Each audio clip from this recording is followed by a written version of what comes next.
In my world, when people are faced with adversity, they turn either into leftists or life coaches. But what do I mean by life coach here? I simply mean people who consume and share information from mainstream self-help material. Oftentimes, this is in the form of books that give you prescribed formulas or grand spiritual narratives that help you advance in life. Of course, not all self-help is bad.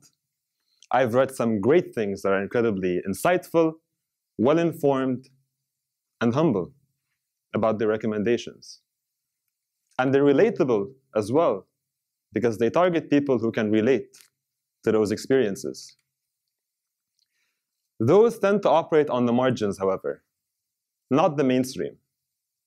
My concern is with the mainstream. So I can barely see you, but with an honest show of hands, how many of us here have read a self-help book before? Okay, so that's around 70%. I remember that feeling I had in my chest and at the tips of my finger when I was 12 years old and I read my very first self-help book. It was magical. It was as if the world had become a much more comfortable, predictable place.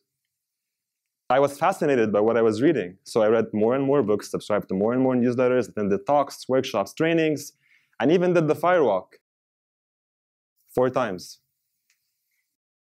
Coal burns at 1200 degrees Celsius, but if you can get yourself to be confident enough to walk at a normal pace, you won't walk too fast or too slow to burn yourself.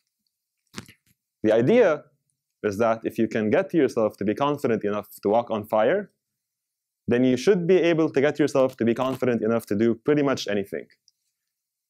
Maybe not all the time. Regardless, those were some of the most productive years of my life. I went from being a socially awkward kid who failed classes to top of my class, did all sorts of extracurriculars, even opened a small business on the side and became pretty much financially independent. I was hungry for a change in myself.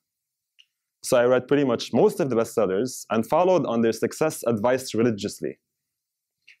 The outcome for me was some sort of honeymoon between my need for growth and self-help. Then, first year in undergrad, I decided to try free psychotherapy sessions, and through them, slowly reached a sudden realization. I hadn't changed at all. What I had done was employ a set of beliefs governed by a certain dogma with an infinite set of techniques in order to reach the aims of that dogma. In other words, I didn't change myself through self-help. I buried it. I alienated it. Put it aside for more important things.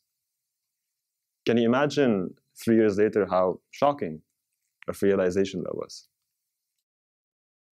So it became clear through therapy that there was a lot to revisit. I needed to completely shift my thinking from external goals and images back into my own stream of consciousness and its past. This was extremely difficult, however, especially for my psychologist. I had to challenge the legitimacy of what was now my own worldview.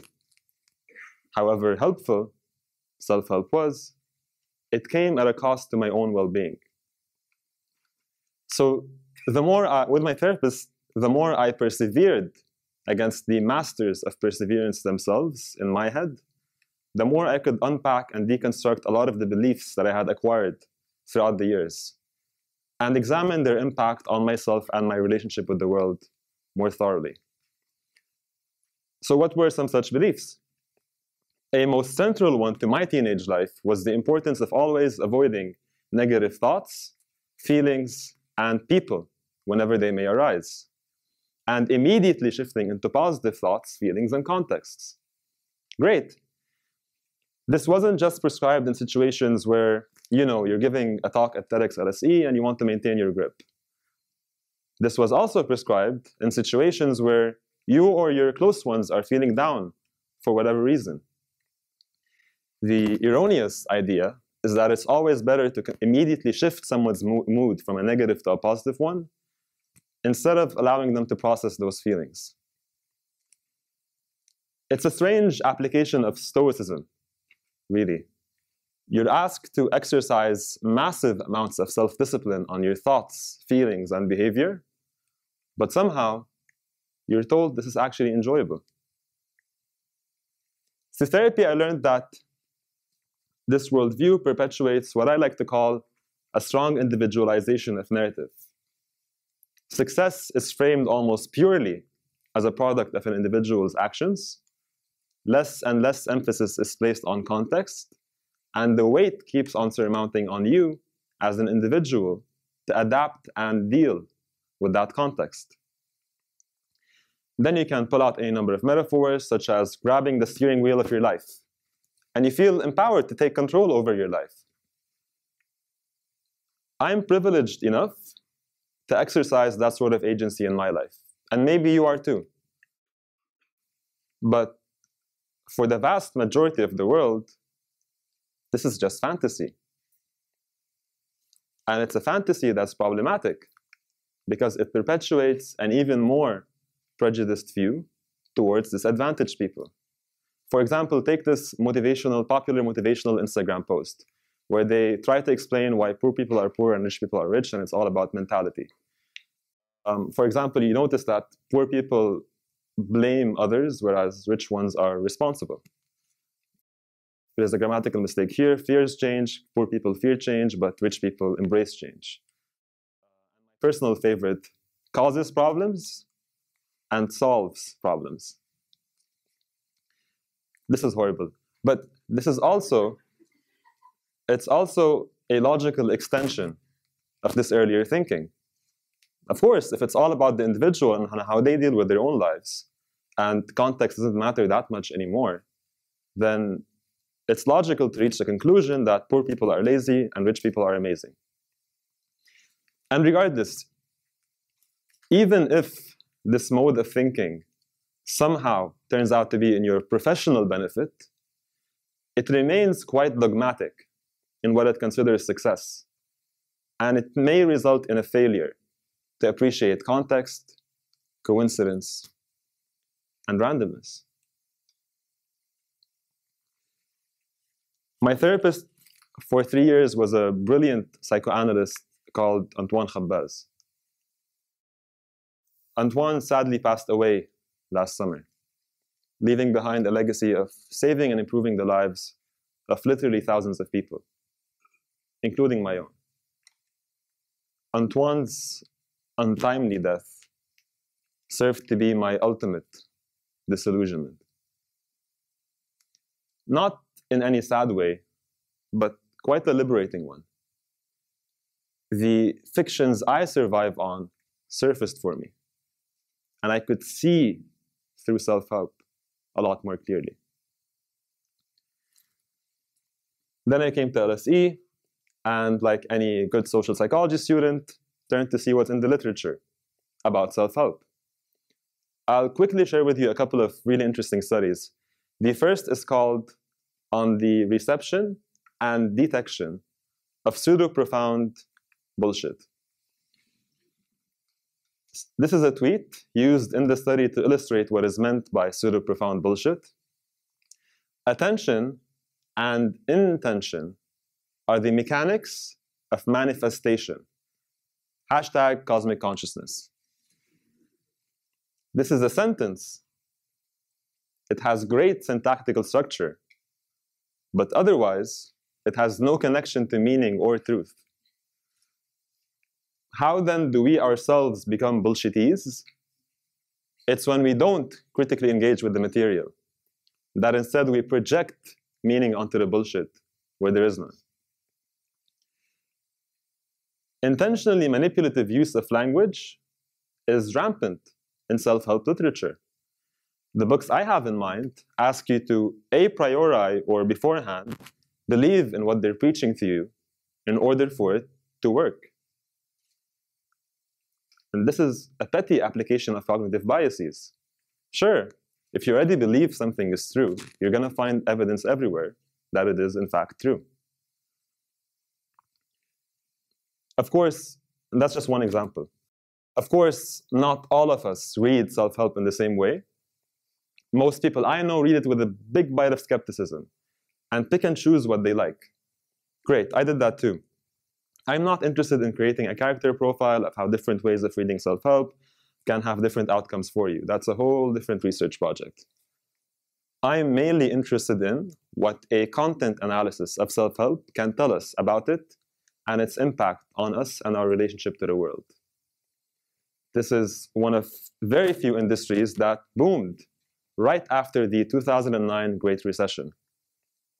And many organizations, corporate or otherwise, spent hundreds of millions of dollars on corporate trainers, life coaches, motivational speakers, self-help gurus, to preach to what remained of their employees.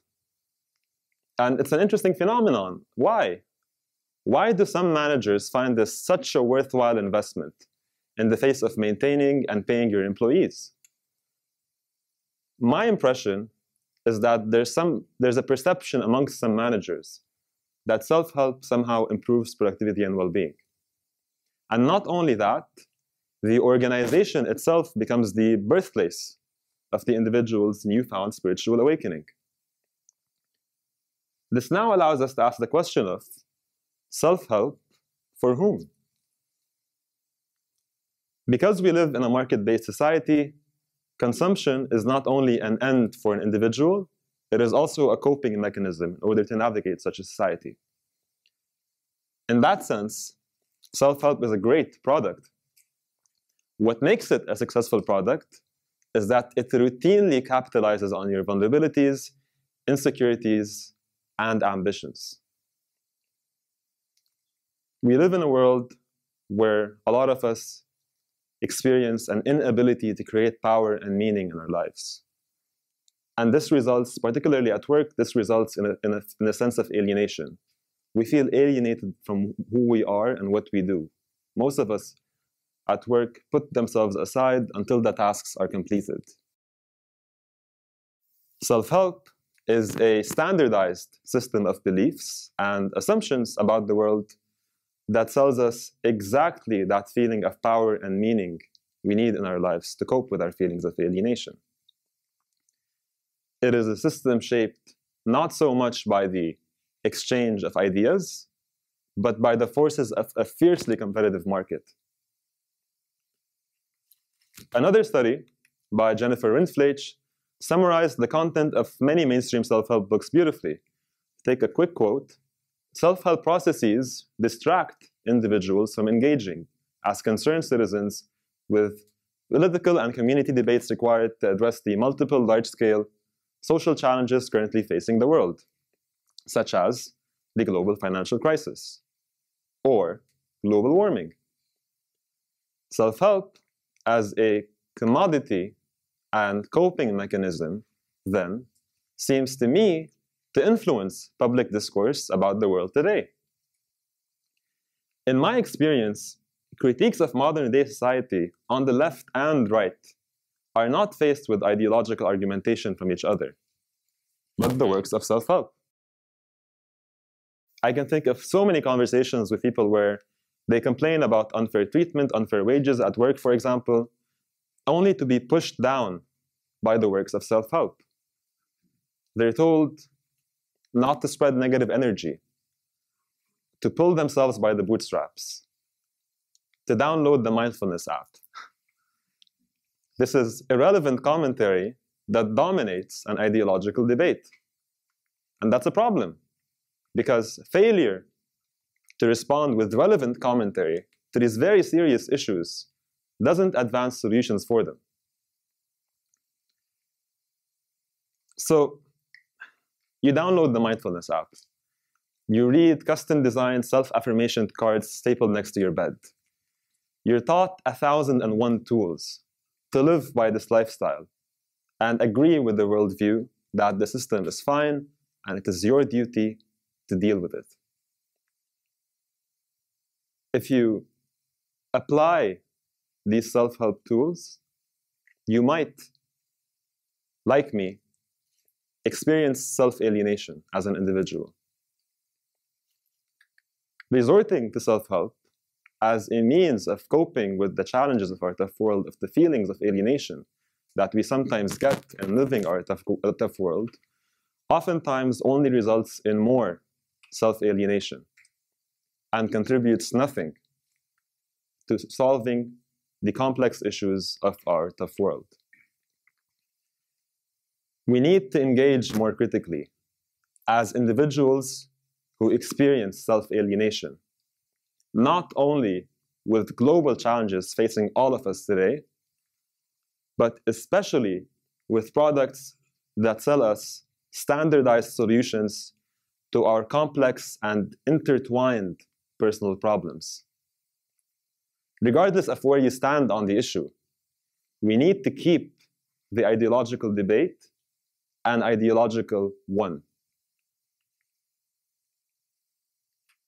I want to say again that self-help as a genre does have a lot of content that is incredibly insightful, well-informed, humble, and relatable. But how then do we decide what is good self-help and what is bad self-help? I can't answer that question for you. That would defeat the whole point. But if you found my experience somewhat relatable, I would invite you to engage with this question the same way we should be engaging with all self-help material, by critically reflecting on it and deciding for ourselves whether this works for us or not. The doors of this debate are wide open. Joining it means we can move one step closer to creating authentic feelings of power and meaning in our lives. Thank you.